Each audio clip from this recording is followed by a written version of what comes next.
Podemos começar então. Eu vou fazer, como eu costumo fazer sempre, um pequeno sumário do que é que vamos abordar hoje. Então vamos ver a origem e a formação de Ulrich Zwingli. Depois vamos ver o início do Ministério de Zwingli. A seguir, Zwingli em Zurique, que seria a sua cidade mais importante onde ele desenvolveu o seu ministério. Depois as controvérsias que envolveram Zwingli, o colóquio de Marburgo e a confissão Razão da Fé, e finalmente a Segunda Guerra de Kappel e a morte de Zwingli.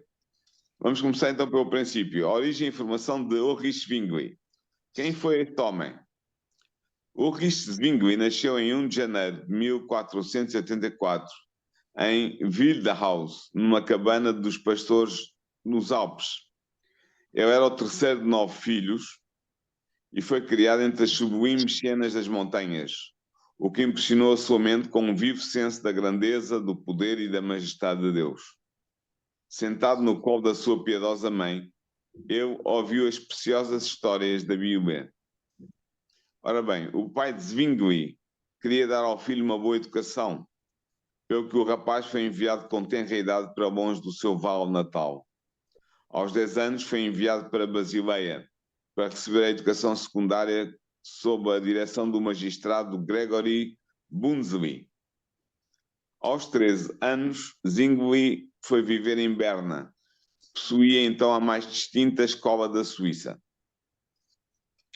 Os dominicanos de Berna viram que o talentoso aluno seria uma boa aquisição para o seu mosteiro, pelo que procuraram convencê-lo a tornar-se monge dominicano. No entanto, o pai de Zwingli soube dos desígnios dos frades e, não querendo que os talentos do seu filho se perdessem num convento, chamou imediatamente Zwingli de volta ao lar. O jovem, que era obediente aos seus pais, obedeceu imediatamente. Mas logo que foi Zwingli enviado para estudar na Universidade de Viena, em 1489, e aí continuou a estudar até que em 1502 se transferiu para a Universidade de Basileia, onde em 1506 obteve o grau de mestre em teologia. Foi aqui que Zwingli ouviu pela primeira vez o Evangelho sob a graça de Deus. De facto, o professor Wittenbach, que ensinava as línguas antigas, tinha sido conduzido às Sagradas Escrituras pelo seu estudo do hebreu e do grego antigo. Encantado com as verdades bíblicas que aí tinha descoberto, Wittenbach ensinava aos seus alunos sobre uma verdade mais antiga e de maior valor do que as teorias ensinadas pelos filósofos escolásticos. Esta verdade qual era? Era o Evangelho da Salvação, baseada apenas nos méritos de Cristo. Depois de se ter formado, Zwingli recebeu o encargo de uma paróquia alpina, a cidade de Glarus, onde trabalhou durante 10 anos. Tendo recebido a ordenação sacerdotal, ele devotou-se de alma e coração à investigação da verdade divina. Para esse efeito, aprofundou o estudo do hebreu e do grego, as duas línguas da Sagrada Escritura, do Antigo e do Novo Testamento, e debruçou sobre os escritos de Erasmus, o grande humanista do seu tempo. Mudou-se depois para a paróquia de Einsiedeln, no cantão de Schwyz, onde trabalhou durante 2 anos. Ali ele assumiu o cargo de pregador no convento de Einsiedeln. Sob o portão do convento havia uma inscrição que dizia o seguinte: pode-se obter aqui uma remissão plenária dos pecados.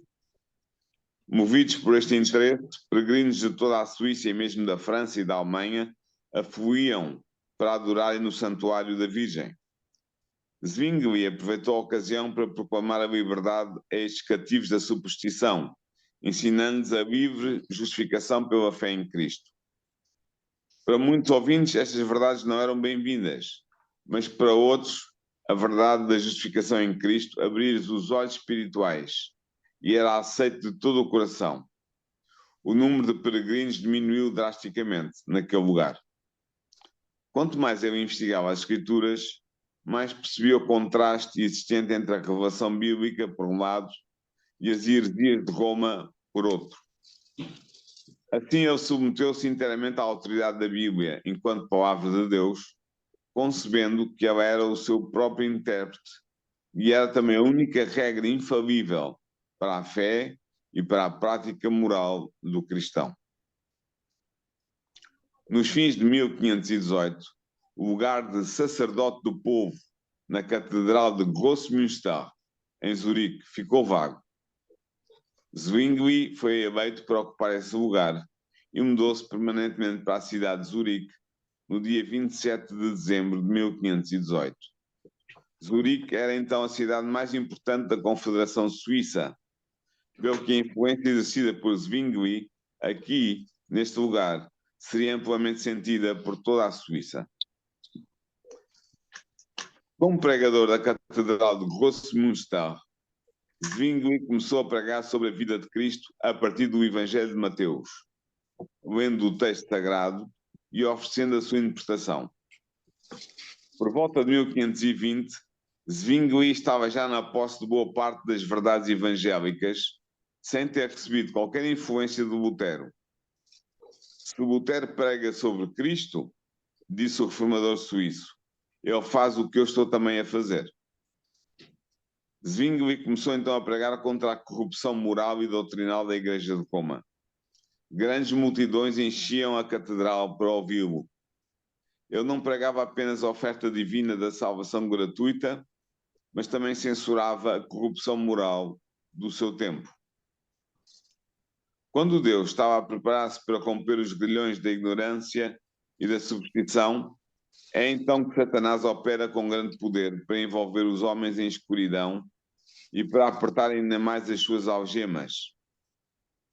Assim, à medida que iam surgindo homens em diferentes terras para apresentar ao povo o perdão e a justificação através do sangue de Cristo, Roma procurou com renovada energia abrir o seu mercado das indulgências por toda a cristandade, oferecendo o perdão em troca de dinheiro.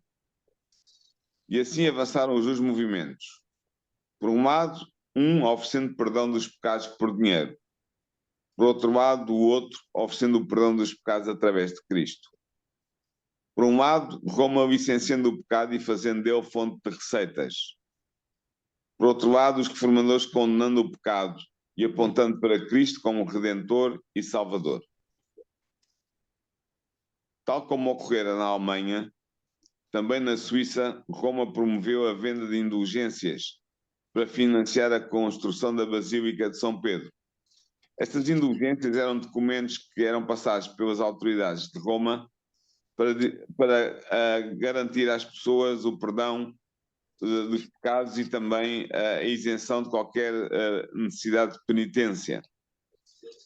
Na Confederação Suíça, o tráfico de indulgências foi posto nas mãos dos franciscanos, sob a orientação de Bernardin Samson, um monge italiano. Samson atravessou toda a Suíça, atraindo grandes multidões, expoliando os pobres lavradores das suas pequenas poupanças e obtendo grandes doações dos mais ricos. Zwingli estava então ainda em Eisenach, quando Sansão entrara na Suíça. O reformador opôs-se imediatamente ao tráfico de indulgências.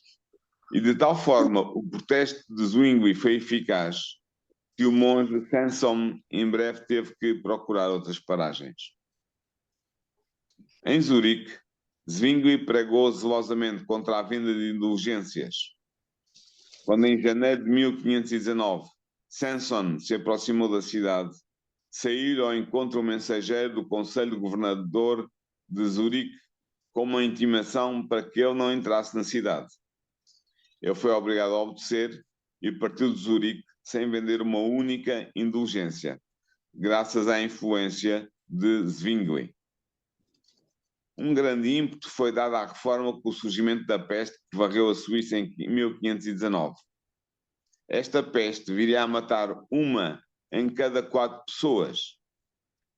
Zwingli não quis deixar a cidade de Zurique para poder observar os seus deveres pastorais e foi infectado pela doença.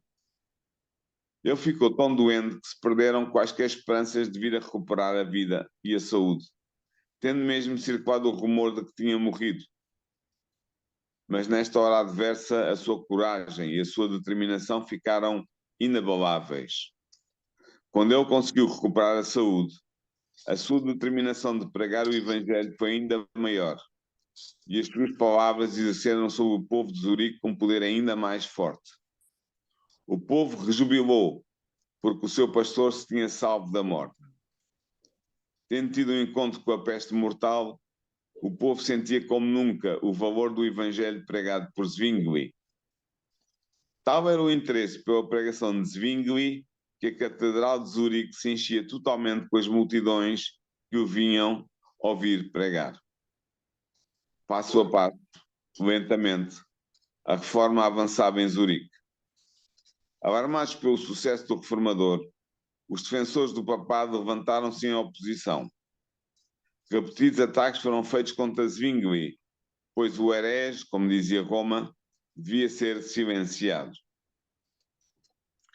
A primeira controvérsia pública resultante da pregação de Zwingli surgiu durante a Quaresma de 1522. No primeiro domingo de jejum, a 9 de março, Zwingli e cerca de 12 apoiantes seus transgrediram a regra do jejum de não comer carne, comendo salsichas fumadas. Este ato, aparentemente inócuo e inocente, é considerado pelos historiadores como marcando o início da reforma na Suíça. Em julho de 1522, Zwingli e alguns amigos fizeram uma petição ao bispo de Constance para abolir o requisito do celibato para o clero. Zwingli tinha um interesse próprio nesta questão, porque ele tinha casado secretamente nesse mesmo ano. Muitos membros do clero suíço se juntaram a Zwingli nesta causa. Em 3 de janeiro de 1523, o Conselho de Zurique convidou o clero da cidade e da região vizinha para um encontro teológico em que os partidários de Roma e os reformadores poderiam expor as suas diferentes posições. A reunião realizou-se a 29 de janeiro de 1523 e atraiu uma grande multidão. Zwingli apresentou a sua posição e Johannes Fabri defendeu a causa de Roma. Como resultado desta disputa, o Conselho de Zurique decidiu permitir que Zwingli continuasse a pregar a sua mensagem de reforma e que todos os outros pregadores apenas pregassem única e exclusivamente a partir da Bíblia. Em 26 de outubro de 1523, realizou-se um segundo encontro teológico a pedido do Conselho de Zurique para se discutir a questão das imagens nas igrejas e o significado da Eucaristia. Todo o clero de Zurique e o bispo de Constance foram convidados.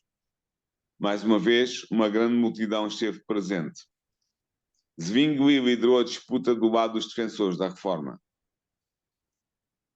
A partir de 1524, os efeitos da reforma eram amplamente visíveis em Zurique. O bispo de Constance tentou intervir, defendendo a veneração de imagens e o significado sacramental e sacrificial da Eucaristia, mas o Conselho de Zurique cortou todos os laços eclesiásticos com a diocese. Pouco tempo depois da Páscoa de 1524, Zwingli e os seus associados pediram ao Conselho de Zurique que cancelasse a celebração da missa e introduzisse um tipo reformado de culto divino. O reformador propôs que se limitasse a celebração da comunhão a 4 vezes por ano. Zwingli também pediu a abolição das ordens mendicantes do cantão, os dominicanos, os franciscanos e outros como eles. O Conselho secularizou as propriedades da Igreja e estabeleceu um sistema de apoio para os mais pobres a pedido de Zwingli.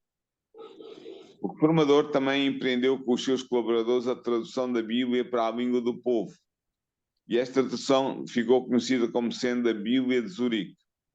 Foi um fator importante no progresso da reforma nos cantões da Suíça daquele tempo.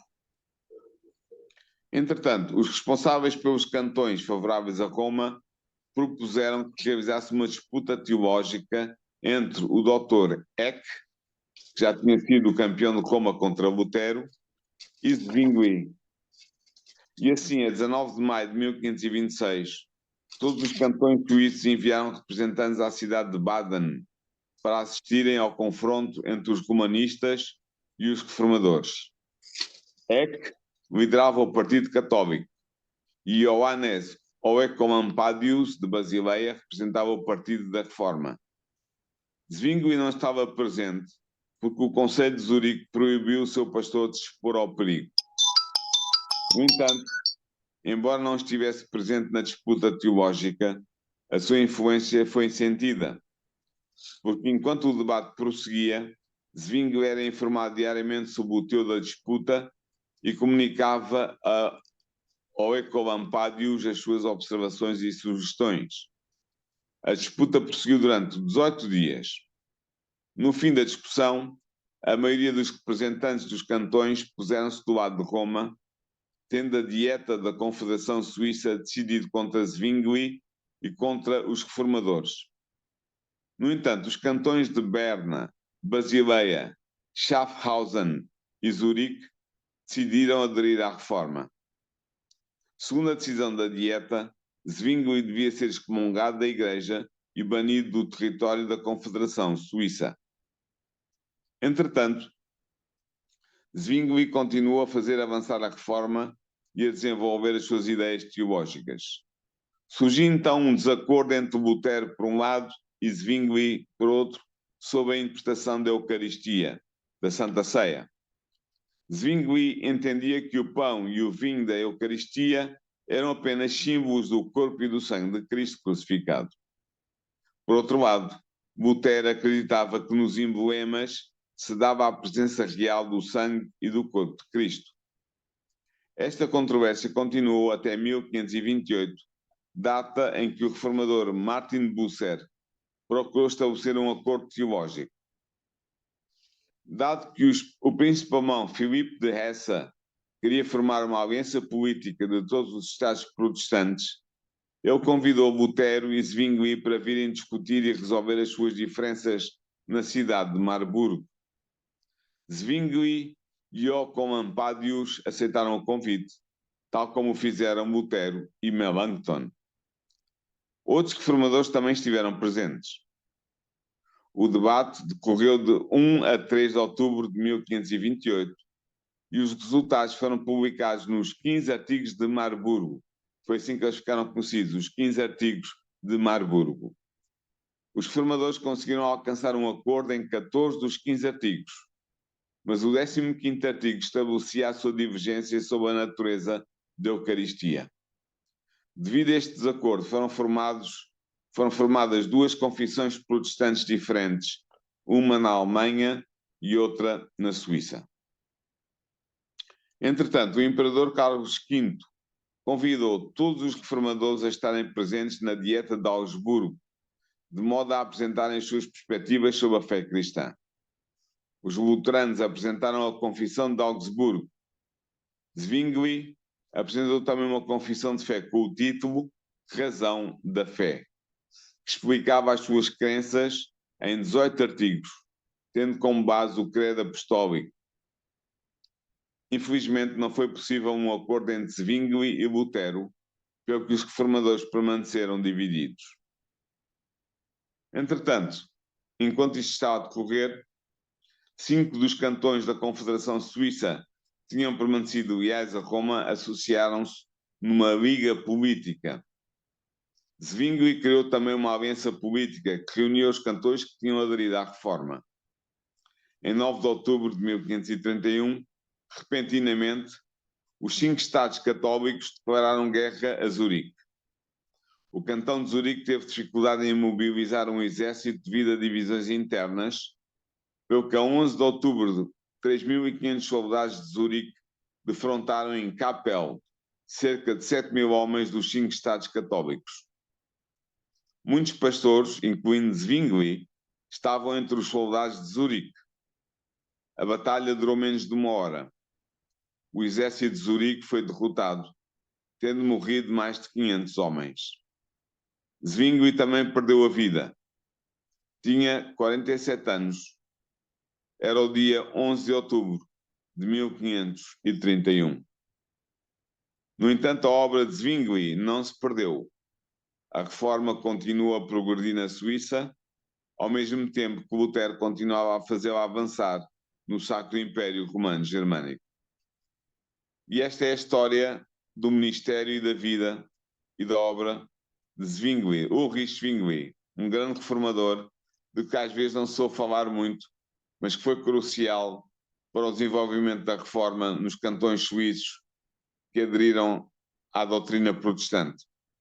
No próximo programa, iremos abordar os progressos da reforma na Alemanha. Vamos voltar à Alemanha, vamos voltar a Lutero e ver como é que a reforma, entretanto, evoluiu nos países de língua alemã.